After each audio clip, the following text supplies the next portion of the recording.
سلام دوستان عزیز، نوشین نیکفرجام هستم در برنامه دانش و آگاهی در تلویزیون عصر امروز. امیدوارم هر جای دنیا که هستین خوب و خوش و سرحال و سلامت نشستین، به برنامه ما نگاه میکنین. امروز مهمون بسیار عزیزی دارم، خانم شانل حلیمی. سلام، احوال شما؟ Merci. Thank you so much, Noushin June. I'm going to speak in English, as you know. I'm so honored to be here. Thank you for having me. Thank you, عزیزم. برنامه به انگلیسی خواهد بود همینطور که میبینید و بازم عذر میخوام برای اونایی که نمیفهمن فارسی یعنی انگلیسی، ولی شانل چیزایی که میخواد بهمون بگه بسیار مهمه. برای همین از الان دارم ازتون دعوت میکنم که حتما این برنامه رو با دوستان و آشنایان، به خصوص کسانی که انگلیسی زبان هستن، به شراکت بذارین. برنامه از این لحظه به بعد به انگلیسی خواهد بود. So welcome again. Thank you for accepting my invitation. Thank you for having me. You know, I was thinking, who knew? I met you 10 to 15 years ago at the hair salon, if you remember. Oh, that's right. Yeah. And because she was late, we would sit around and talk. And I'm sure we would have met otherwise, but of course. I'm so glad that we met, and who knew we would be here all these years later doing this, but I'm so excited. Me too. So and excited. I know your mom, and I actually at the hair salon I saw your sister. Yes, I heard. Your baby sister. I heard. You know the whole family. Yeah. So I'm going to read your bio. Sure. So our audience will know who Chanel is, and then we start talking about whatever you like to talk about. And I know what you want to talk about, but, you know, we'll add to everything. Yeah. So, Chanel Halimi is a licensed psychotherapist in private practice in Los Angeles with 13 years of clinical experience, and she looks so young, so you cannot believe it. It's like 13 years is a lot. She works with adults throughout California with a special focus on recent college graduates ages 18 to 25 that they're navigating the transition into adulthood. Adults in their 20s and 30s who are facing the challenges of early adulthood, and individuals of all ages seeking greater clarity, purpose, and fulfillment in their careers. Her warm, collaborative approach combines traditional psychotherapy, solution-focused techniques, and reflective writing exercises to help clients create meaningful, lasting change. Chanel is also a public speaker on mental health and personal growth, and you can learn more about her by visiting her website or Instagram that is written under where she's sitting right now. So, let's see. You are, sort of narrowing it down to 1825 and 20 to 30s. You want to just talk a little bit about it before we go to the main question? Yeah. So, honestly, actually, the first thing I want to say, because I kind of know who the audience is that I never planned to become a therapist. This was not on my radar. Mm-hmm. This was not part of my plan. This was not part of my list. This is really a story of you plan and God laughs. Mm-hmm. And I say that to say I grew up with the same stigmas, the same stereotypes against therapy. In fact, when I started to become a therapist and people asked me what I was doing, I would say I'm getting a master's in psychology, and I would hope they wouldn't ask me to do what. Because I even developed a stutter telling people I was going to become a therapist, because 15 years ago when I got into this, there was still so much shame and stigma. So, you know, I recognize where we're coming from. However, I really feel I was put on this earth to share this message and share this message in particular with this community, which is why I'm here doing this. It's not the most comfortable for me. Yeah. In terms of why I work with this age range, it really has to do a lot with my own story. Okay. Just to give you a little bit of the story, I graduated from UCLA. I finished school a year earlier than I was supposed to, unexpectedly. What did you study, by the way? I studied political science. So really psychology was not... Because you said you knew my niece, and she's a naturopath now. I think she also was a poli-sci major. Yes. Exactly. We walked in graduation together. Yeah. Yes. All right. Okay. So, I mean, my plan was maybe to become a doctor, a lawyer, do business, honestly, kind of the traditional things. But deep down, I always wanted to be a teacher. And when I graduated, I thought, give me a couple of months. I've worked so hard my whole life in school. Come September 1st, I'll let everyone know what I was doing. September 1st rolls around, and I had no idea what I was doing. I once read a statistic that as of 2016, there are an estimated 500,000 types of careers. And at the time, the message was very much about discovering career, passion, and purpose. And nobody really got the tools, not in school, not now. Nobody really teaches you how to follow your passion. So anyway, to make a long story short, I was really struggling.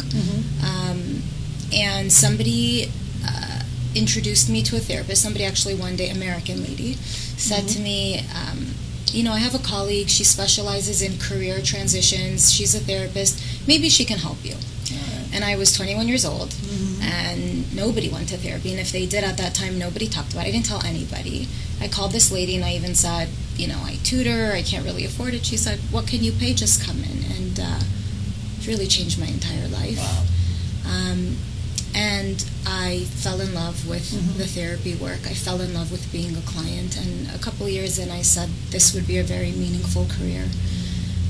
And I've never looked back. And this age range is very near and dear to my heart because I went through my own quarter-life crisis. I had a hard time in my 20s discovering who I am, what I want, what's important to me, what do I believe in, what do I value. And I know the story is not unique. A lot of people suffer post-college finding themselves.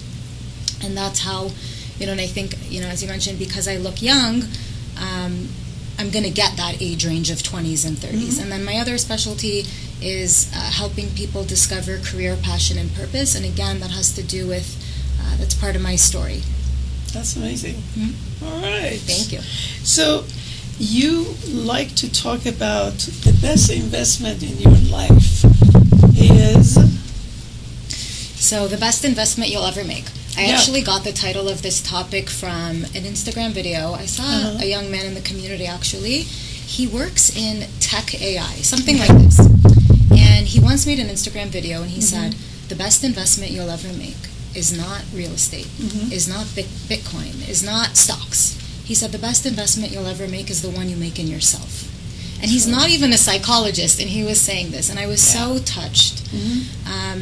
And I understand that when you make an investment in yourself, even if it's not what we were raised to do or taught to do, everything in your life will flourish. Your romantic relationship, your relationship with your children, in your career, your hobbies, your body image.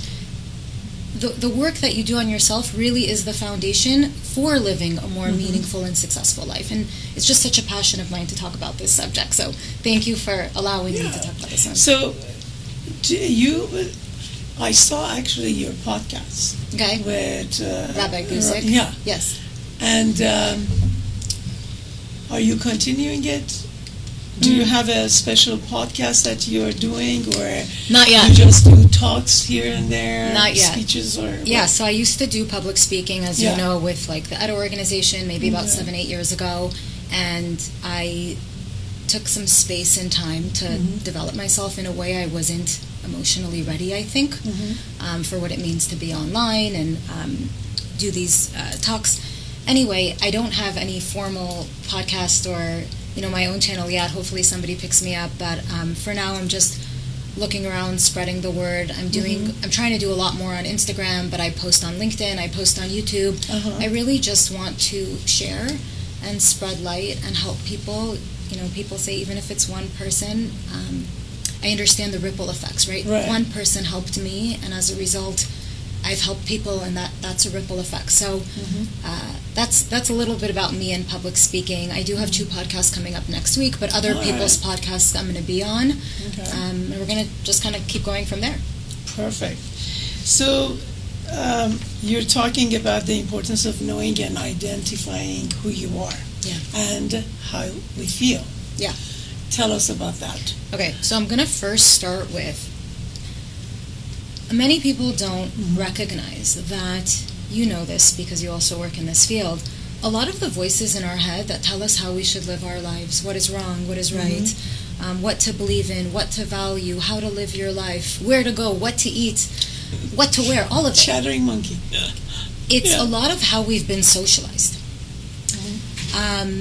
And I think especially in the Persian community, it's not the only community, but the volume of the outside is very loud. Yeah. And so a lot of people are living not fully authentically themselves, True. not really with much awareness of the voices that are guiding them. Yeah. So the first thing that I don't do this in any particular order, but something I like to raise attention to is that understanding whose voices are dictating your life. You have to recognize whose voice it is, turn it down, and then start to build and turn up your voice so that you'll have a more meaningful life in existence. So that's one thing that I think is very important. The other thing is, and I always laugh when I talk about this, because before I became a therapist, even when I was starting my own therapy, if anyone wanted to talk to me about how I felt, because it's so taboo, it was even taboo 20 years ago, not even in the community, even American culture, I would have been the first person rolling my eyes. Like, feelings, haha, because that's how I was socialized. That's what I was taught was right and wrong. And recently I did a couple of webinars. I do these free webinars online. I know. I mean, like, parenthesis, you should really record them. I was going to call you and say that. Okay.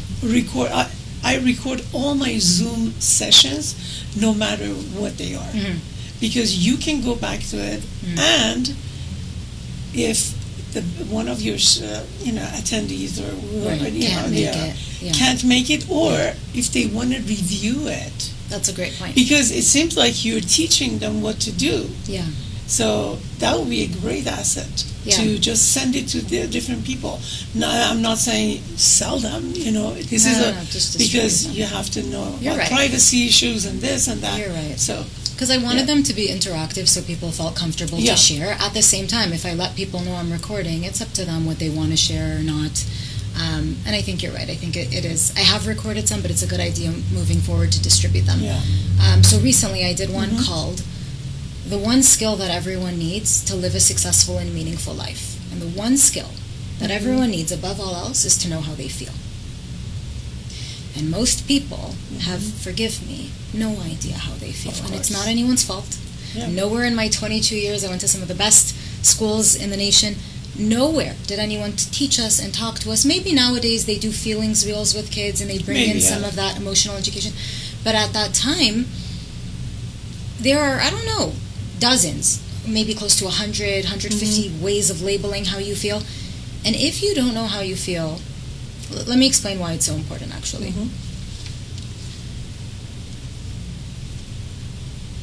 We all have these buckets in our lives that we find important to us. Our career. If you don't have a career, your family, your romantic relationship, your friendships, your hobbies, your personal health, your spirituality, travel, all these things. When you don't know how you feel, it's kind of like going through the world dark. Your feelings are an internal compass, and they're information to help us live a more aligned life. It's kind of like that game that kids would play when we were young, where we would hide something in like a pool or a room, and the other people didn't know where the object was, and then someone would walk around and they would say, you're getting hotter, you're getting closer. If you have a friendship and you always feel anxious with this friend, or you feel like an imposter at work, or you feel really excited to go to your workout class, this is all information. Even people who work out, which workout do I want to do today? If you can really tap in and hone into how you feel, you'll make better decisions in your life. So I think, and a lot of my work, and I'm sure a lot of your work, is helping people. People have no idea. I mean, just starting there.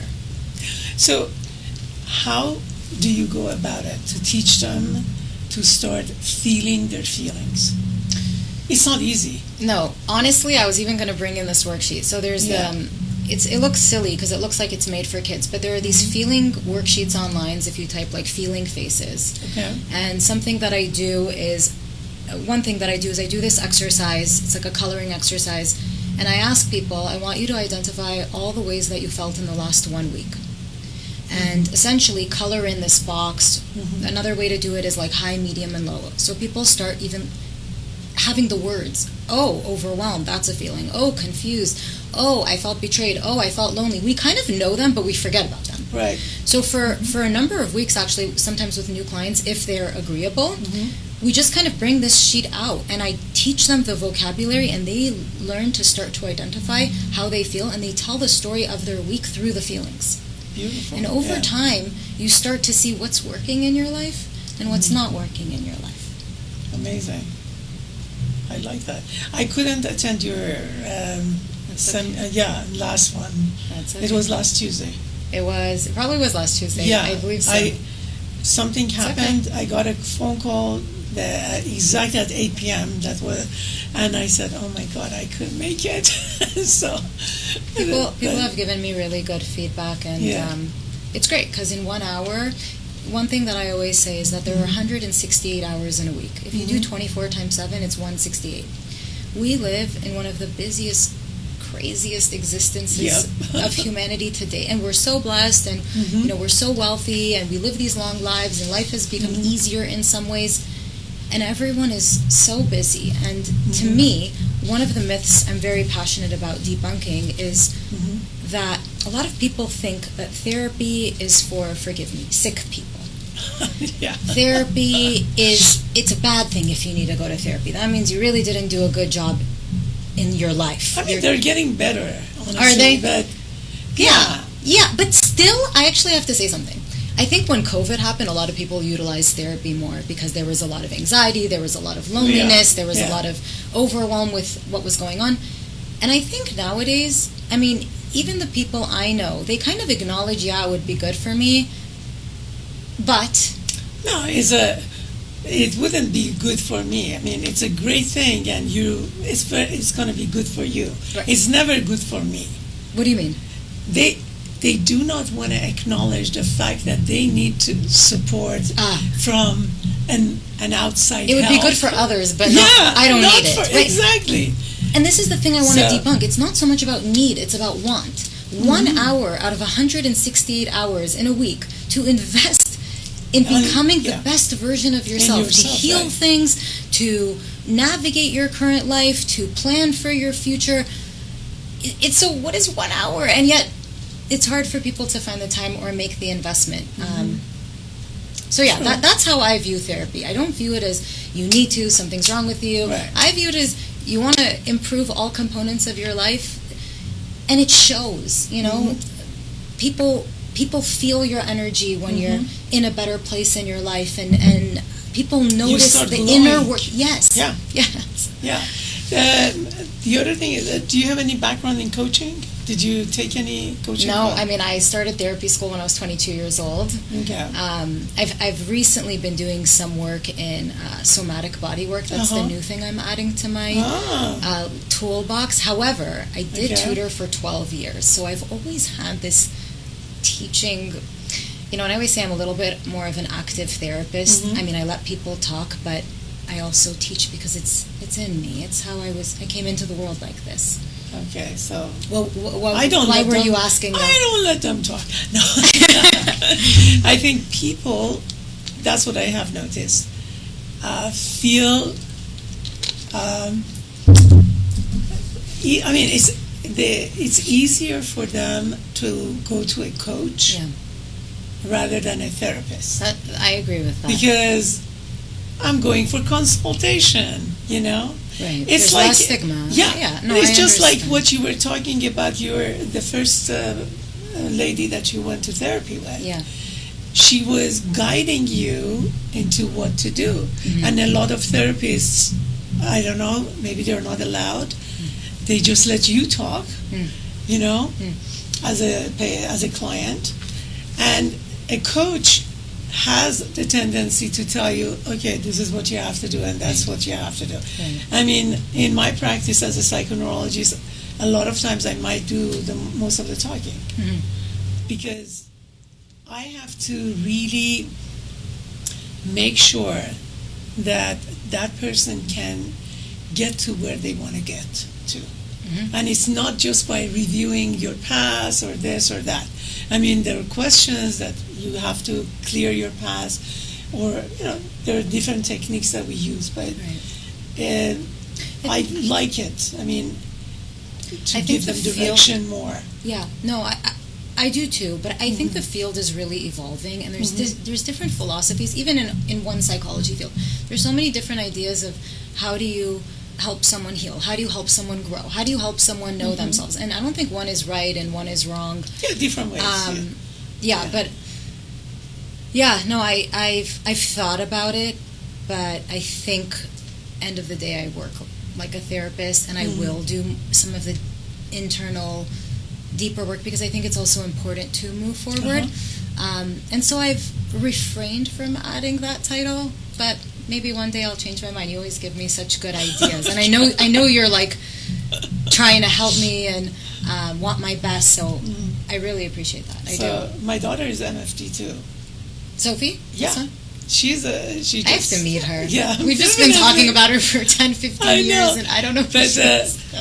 She didn't like, so she was taking these, filling up her hours, basically. Yes. In different places, and she didn't agree with how they were running this, this place. Yeah.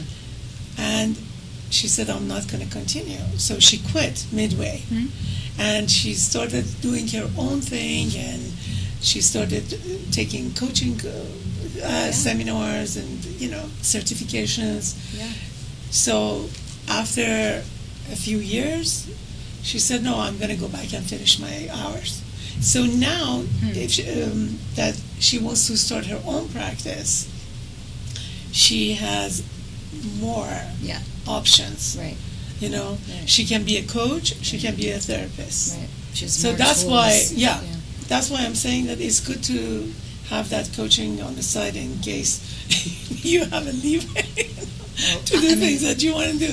Honestly, if people want to go to coach, or people want to go to therapist, or people who want to go to someone who does both, I don't care. I just say go. I just say as long as they get the help they need. Yeah. So you said somatic. So, okay. So that's a new thing I'm studying. Where are you studying it? There's a woman, she's actually 88 years old. All right. And she's just a magician healer, and somebody introduced me to her. Somebody I know has trained under her for 30 years. Okay. So we've done a training. The training's complete. It's like a once a year, couple of months. And the idea is that we store so much in our bodies, and talk therapy is great. Talk therapy is effective. If it wasn't working, I would not be doing this 15 years later. Right. I would just shift. I'm not here to waste anyone's time. Right.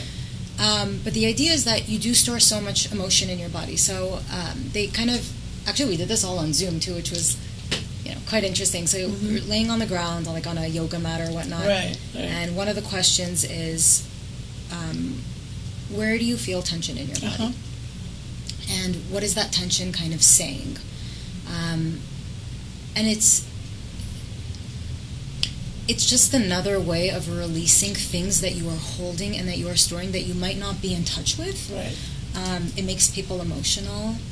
I think people can sort of access pain and release pain in an easier way sometimes than talk therapy. So I always sort of say to my clients, now that I've been doing this, I'm like, would you like to, we can try if you're uncomfortable at any point, and you just kind of go. And some people like it, and some people it's too much, or they're not ready. Sometimes you need a warming up to getting there, and that's okay. I kind of let people work at their pace. I love that.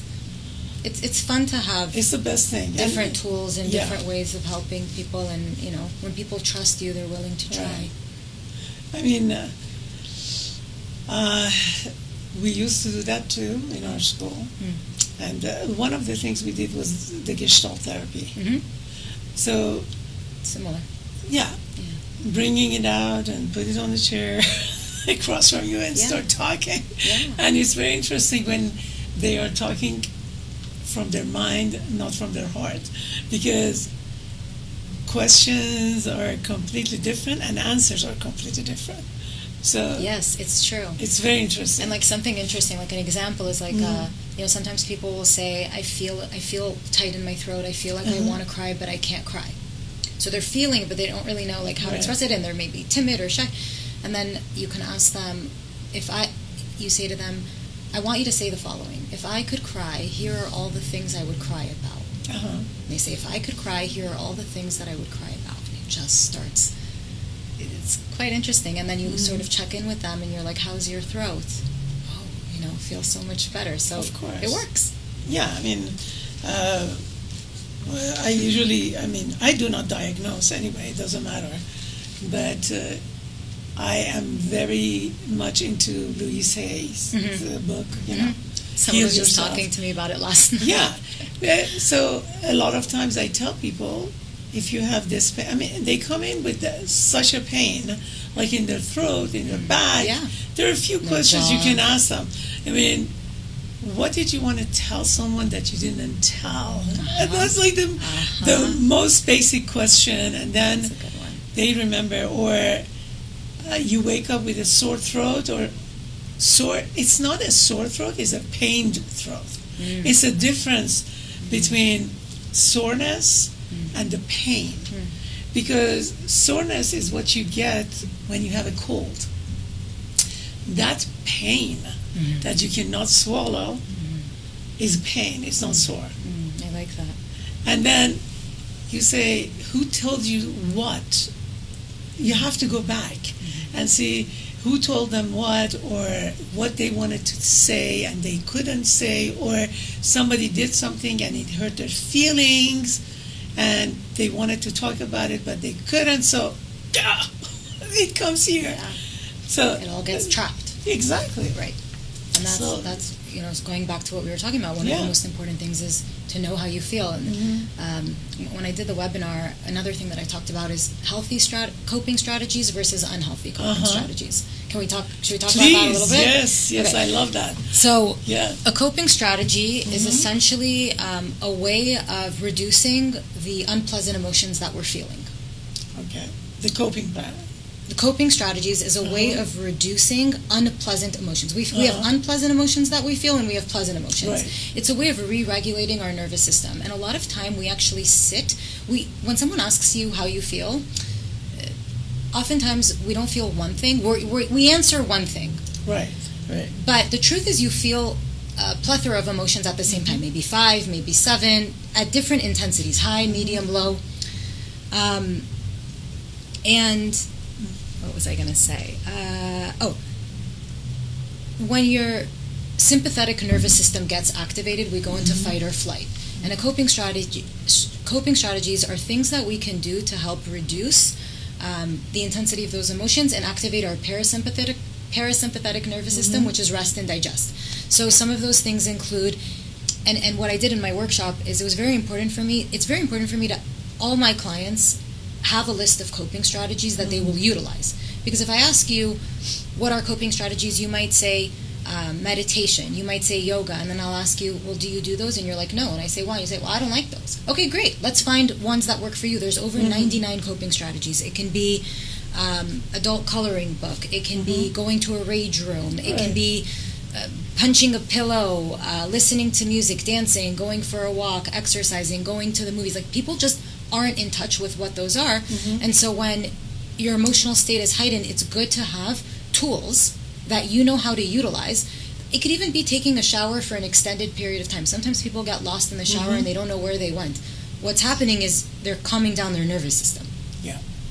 As opposed to unhealthy coping strategies, the more obvious ones would be substance abuse, drugs, alcohol, binge eating, starving, skipping meals, what else? Gambling, any sort of addiction. Also yelling, procrastinating, blaming, self-harm.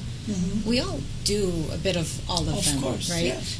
But just bringing the awareness, and then somebody said to me in the workshop, they said, I go to work every day, and they explain the work, and they said, and I often feel a lot of these unpleasant emotions that I created on this worksheet that you had us do.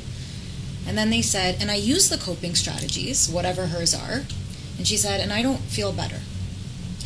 And so, first I said, I kind of asked, what's going on in your work that you're even having all these heightened emotions?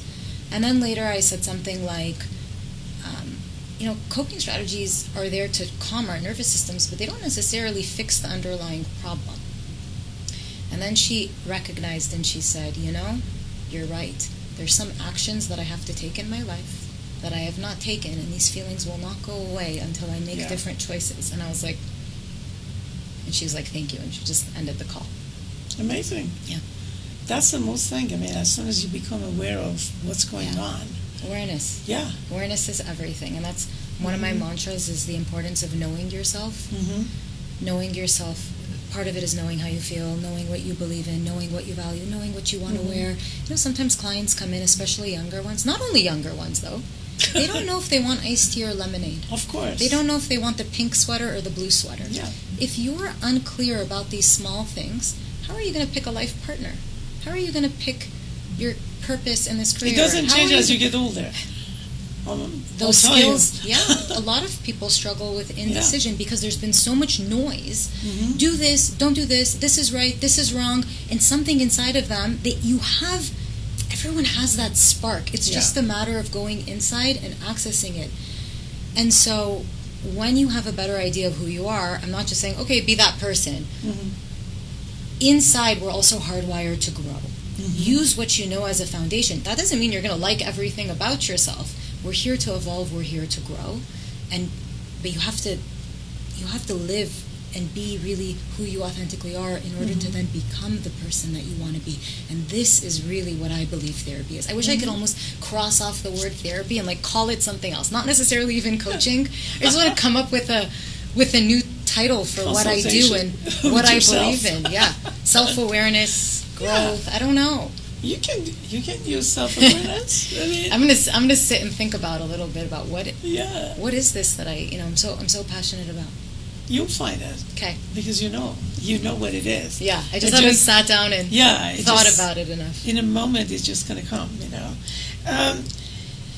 About grounding ourselves. How do you go about teaching it to someone? People cannot. I mean. Is there a specific grounding technique that you are referring to? No, I'm just going through my notes. But before we go there, my coping strategy was before going shopping or going to get a haircut or something like that. Yeah, that's some kind of self-care. Swimming. I love jumping in the pool. Beautiful. And then just go for half an hour, 45 minutes, just swim and just be with myself. That's like the best time I have with myself. Better than even meditation sometimes. Yeah. So I mean, it's important to have a list. Yeah. Right. You don't just have one coping strategy and then you always go swimming. But how I help people create that list is I honestly just give them like a sheet and I start reading it to them and I give them 3 categories. First we start with the coping strategies that they know. So they're going to give me a list, maybe 10 max is what they can get to.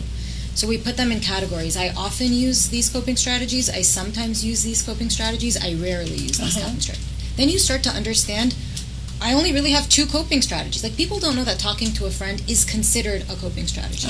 As you said, going out to get a coffee can be a coping strategy. Right. And sometimes people they're not really clear on what's a hobby and what's a coping strategy. So we can sort of help them to differentiate. And then I honestly give them lists and we look through and I say, which ones do you think you might want to add to your list of coping? I mean, I have clients who go bird watching.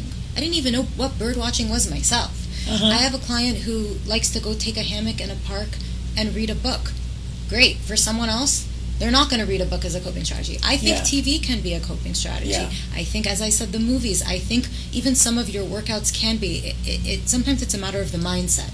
Oh, I'm feeling escalated. I'm feeling upset. I'm feeling frightened.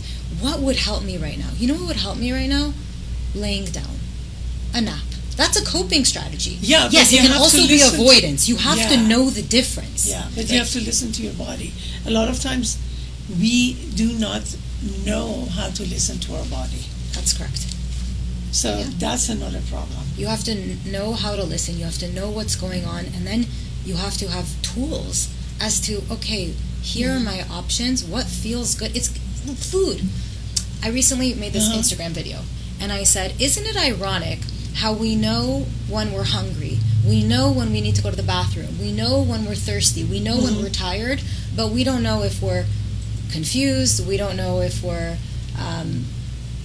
bored. We don't know if we're discouraged. We don't know the difference between discouraged, disappointed. People don't know the difference between I'm upset and I'm enraged. Sometimes people will tell me I'm upset. Really deep down, they're very angry, but angry has taboo and stigma as well. So, what was I saying? I lost my train of thought. We're talking now. You said coping strategies. So, I forgot. Finding your coping strategy, basically. Yes. So, this is coping strategy versus. I wasn't gonna say versus hobbies. Oh, I was gonna say. People don't even know. I said, isn't it ironic that we know these bodily, physical needs of ours, but we don't know how we feel? But do you want to know the truth? We also don't really know our body physical needs. Yeah. We're not even really in tune about when we're tired, when we're hungry, what we're hungry for. Yeah. Are we hungry for protein? Are we hungry for something sweet? We think we know and that's really, again, what therapy creates is the inner knowing.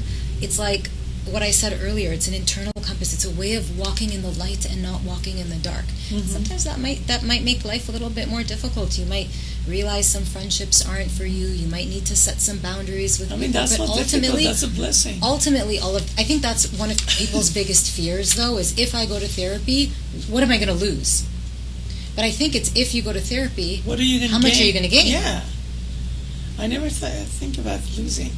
And remember, I always talk about these things in this show. If you lose some kind of friendship, it was meant to be. Yeah. That's it. Something that I often say is there's 31 flavors of ice cream for a reason. This is a reference to Baskin Robbins. They used to call themselves 31 flavors. Yeah. There's 31 flavors of ice cream for a reason. We're not all designed to like the same ones.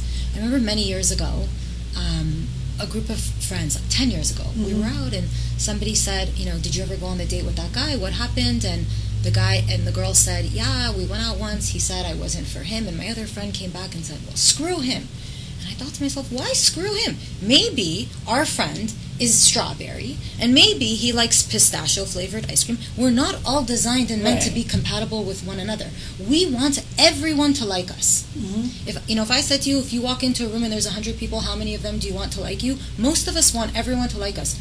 At the same time, we're very comfortable liking 3 to 5% of people. Yeah. And wanting to build relationships and spend our time with and go out with. So we have to also understand not everyone is going to like us, and that's okay.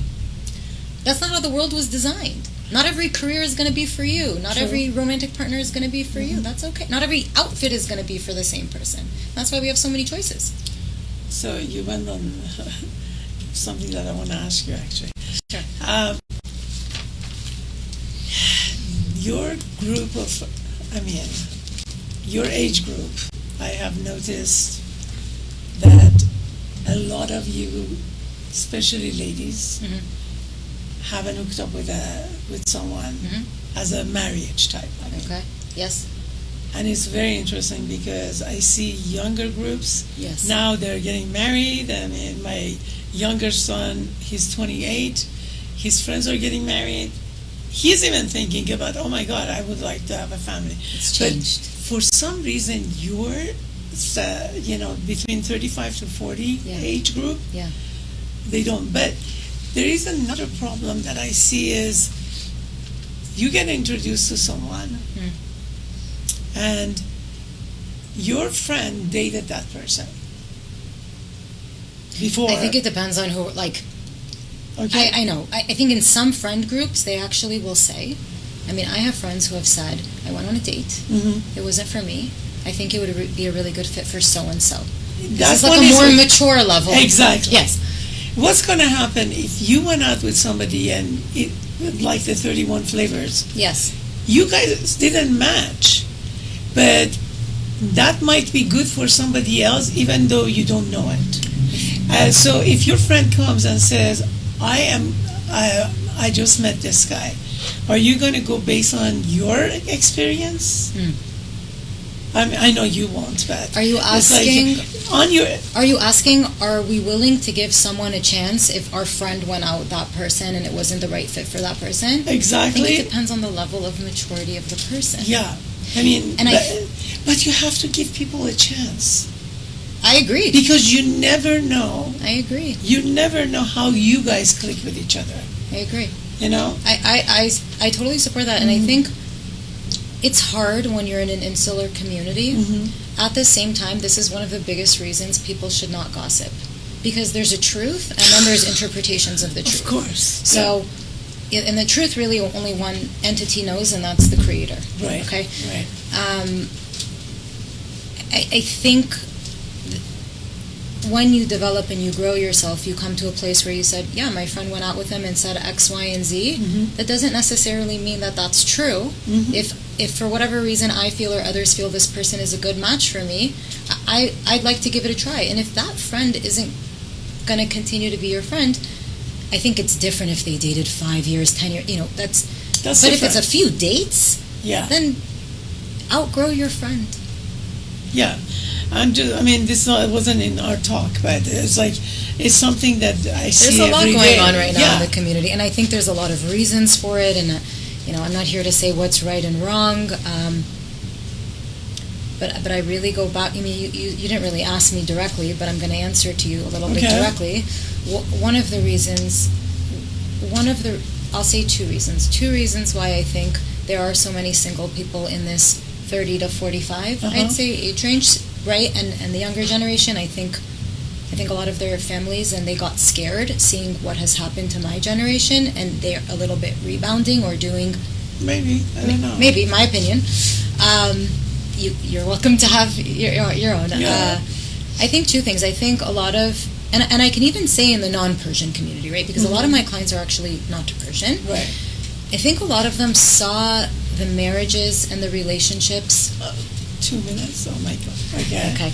So they saw the relationships of the older generations, and they saw a lot of unhealthy parts, and they said, we don't want that. Yeah, so because we're going to hold the high water for something better. They didn't seek therapy.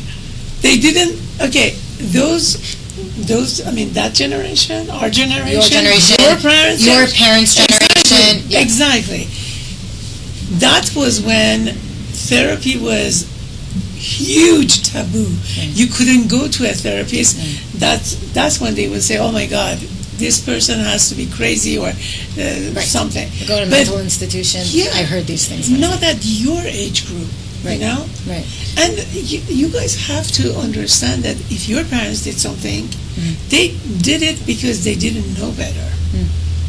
It's like our parents did something and they didn't know better. Right. So forgive and move on. Right. And live your own life. I think a lot of people have fear, number one. Number two, I think there was a time when men and women needed one another. Women needed men to support them financially. Even nowadays, men don't need women either.